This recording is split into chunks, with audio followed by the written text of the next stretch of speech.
Eamon Khan here for Seconds Out with David Haymaker. Hey, David, sir, May 13th, KSI, Joe Fournier. Who's going to land the Haymaker? I think Joe. I think Joe's going to land the significant ones. So I definitely know KSI is very fast. He's young. He's fresh. He's got a great team around him. Everyone at London Shoot Fighters, I know, really do believe in him. They've put him in his uncomfort zone. I've listened to a lot of what Marius had to say about him, his head coach, and KSI has actually been to my gym to train. You know, when I was training to fight Joe Fournier, KSI was actually in my gym training because Marius trained me for that fight. So I've seen KSI behind the scenes. I know what he's about. I've seen him spar. I've seen him hit the mitts, seen the bag. That was a year and a half ago. I'm sure he's improved significantly since then. That version of KSI, in my opinion, wouldn't last the distance against Joe Fournier. Even though Joe Fournier is 40, even though that he's been living in Tulum and Dubai and all over the world in nightclubs, he lives quite a very clean life. So there's no real miles on the clock for Joe. But I think I've seen him spar world champions, professional world champions, and hold his own. And I think that wealth of experience over the last 10 years will be enough when that first bell rings. Once the energy of the first couple of rounds where KSI will be really hyped up, big crowd, going crazy, all eyeballs on him, knowing that Jake Paul was in a very similar situation with Tommy Fury in a fight which he lost. No, very few people in that on Jake Paul's team believed that was a version of reality that could take place, but it did. I thought after that happened that maybe KSI's team would think, in actual fact, maybe we might have bitten off more than we could chew, but they didn't. They doubled down on it. They really wanted it. They wanted to prove that they could fight the real professional, a professional who's unbeaten in 9 professional boxing matches. They want to take his scalp. You have to respect it. You have to respect anybody who isn't a natural-born professional fighter, who's only come to it very, very late, who's already a multi-millionaire, doesn't have to box. He could just sit on a beach and chill for the rest of his life. But he's decided to put himself in the most uncomfortable situation, a boxing match, not against 2 non-boxers, that's one thing, but against a professional fighter who's coming to win, who's a lot bigger than you are, got a 100% knockout ratio. It's a bold move. And I'm like, respect to you, but they got it wrong. They miscalculated this fight, and they must think Joe's older than he is or slower than he is. But it's going to be fun. It's going to be entertaining, and I'm just hoping Joe takes it seriously. He said he's going to carry on partying. I hope he isn't. I hope he's going to. He's going to need to take it seriously. So when that first bell rings, he's got 6 good rounds in him to go out there and do what needs to be done to get the victory. You're the fighter with the experience, the accolades, the world titles. For your eye, is KSI someone who, look, he has the confidence and he believes he can beat Joe, then he can transition over into professional boxing and beat professional boxers. Is he that guy? Is he the guy that will beat Joe and beat Tommy Fury? It's completely unknown. We will know a lot more on May 13th, that's for sure. We'll know exactly where KSI is. In my opinion right now, he's in that world, the misfits, YouTuber, other celebrity influencer realm.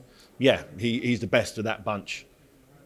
But now we're going into the professional game. It's a different sport. The fighters that you're getting in the ring with aren't just doing it for the first time. He's been doing it for 10 years at a very high level. He was ranked in the world in the top 10 by the WBA. That's a legitimate top 10 professional boxer. A few years ago, but at some stage in his life, that's where he was. So you can't dismiss that. You cannot dismiss that experience. You can't dismiss that he's fought in the O2 Arena a few times. He's fought in front of, I remember Donald Trey. He fought me. He had an exhibition fight with myself. I went 8 rounds, didn't get knocked out there. So he's been around, he's seen it, he's done it. He's a bit of a dirty fight. He comes in with his head, elbows. He's going to give KSI stuff that he's never seen before. There's one thing KSI, I heard Alexis earlier talking about the training, sparring. I get that. That makes a lot of sense. But Joe's been in there against world champions where he's the sparring partner. Joe was the sparring partner. when KSI has his sparring sessions, KSI is the champion. He brings the sparring partners in to spar with KSI. They're there to fit him. Where Joe's been on the other end of it, where he's been the sparring partner, getting bashed up by James DeGale, legitimate world champions. And he's hung in there. He's taken his licks. He's learned. He's battle hardened. And I think Joe takes a lot of that confidence going in there against someone who isn't a professional boxer. But Joe does need to understand that the physicality of KSI is not to be ignored. He is very fast, very powerful, athletic, dedicated, so it just makes it very, very interesting. Last one from me, David, quickly. You look in tremendous shape. Any offers come your way? I've always got offers coming my way, but I'm happy doing. I'm happy on the safe side of the ropes. It's a tough game, boxing, and I'm happy bouncing around the world, having fun, enjoying life, and watching other people and assisting other people. It's been nice to assist Joe coming through his career. I remember when we sat down before he turned pro. He wanted to achieve as much as he could, and we've come a very strange route around it. But if you work it out, he's earned more money in boxing than I earned up until I was a heavyweight. So all the money I earned from my first 20 fights, being an undisputed cruiserweight champion, he's earned more than that. Just doing it the way he's doing it, bouncing from different federations to different sports. Did the thing on Triller a couple of times. Here he's on Misfits. And it's nice to advise and assist, boxers whom he knows he's not going to fight Bivol. He's not going to be the light heavyweight WBC, WBA champion. He's not aiming for that. He just wants the biggest possible fights to raise his profile and earn a bit of dough along the way. And he's done that, with 9 fights. I think I'm really proud of what he's done. He always kept himself in good nick. Even when our fight was announced, it was 5 weeks. We had 5 weeks. We both turned up in great shape. We both look after each other. We've been friends. So we train every day. It's just one of the things that we do as part of a healthy lifestyle is looking after yourself, because you never know what's around the corner. And here we are. This fight only got announced, a week or so ago. And he's already in shape. He's only 20 pound over the 180 pound limit.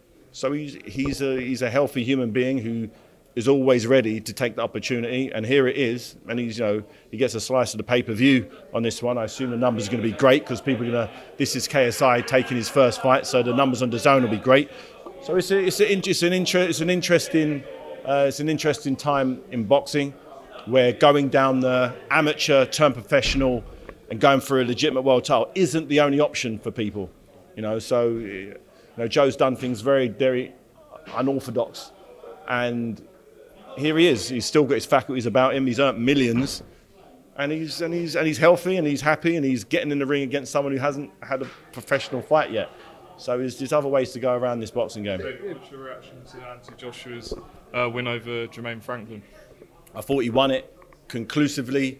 I think he ticked all the boxes in terms of, coming back from a back-to-back defeats.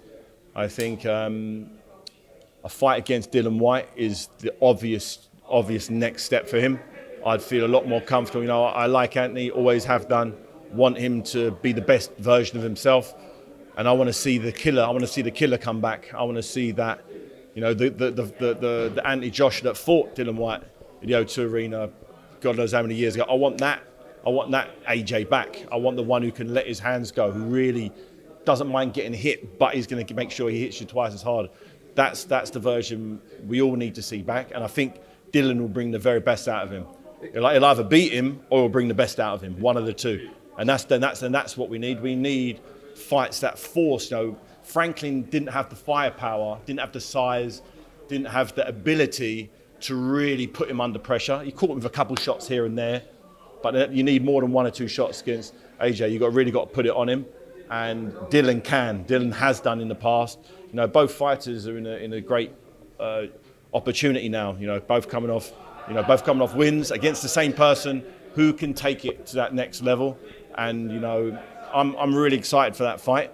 And the obvious fight after that is then fighting for the title. Last question, we were back to May 13th, please. Is it too early for AJ to fight Tyson Fury? What do you mean too early? Isn't Tyson Fury fighting someone else? Well, I don't know who he's fighting. Maybe you could jump in and step in. No. I thought he was fighting. Isn't he scheduled to fight? Who's AJ fighting? Sorry, Fury fighting. Yeah. Yeah, it's not. I don't know. He was asked in the ring about fighting Fury and Wilder. People saying it's too early. Froch said he'd get destroyed by both. Do you agree if he jumped in with either of them, that's too far at the moment? I'd prefer, off the strength of that last victory, which was very comfortable, to see him in an uncomfortable fight first. Because the one thing you're going to guarantee is in against Wilder, Tyson Fury or Usyk, it's uncomfortable. It's an uncomfortable fight he's going to have to be victorious. When was the last time he was uncomfortable against Usyk and he lost? He wasn't uncomfortable against Franklin. It was a comfortable victory. Dillon, I believe, will make him uncomfortable. And it's how he deals in the uncomfort zone will determine how he will do against one of the biggest guys, Wilder and Fury, and those are the guys he's going to understand. I'm going to be uncomfortable getting hit by these guys, but I'm going to have to deal with it. And I'd like to see, before he starts fighting the top players, go in there with who is a top player himself, Dillian Whyte, on a nice little run of victories, lots of spice, both from the UK, both fought each other before. Controversial first fight. Dillian, I know, had one arm in that first fight. He's had an operation on his right arm since, and his right hand's seen him well. So I'm looking forward to that showdown whenever that takes place.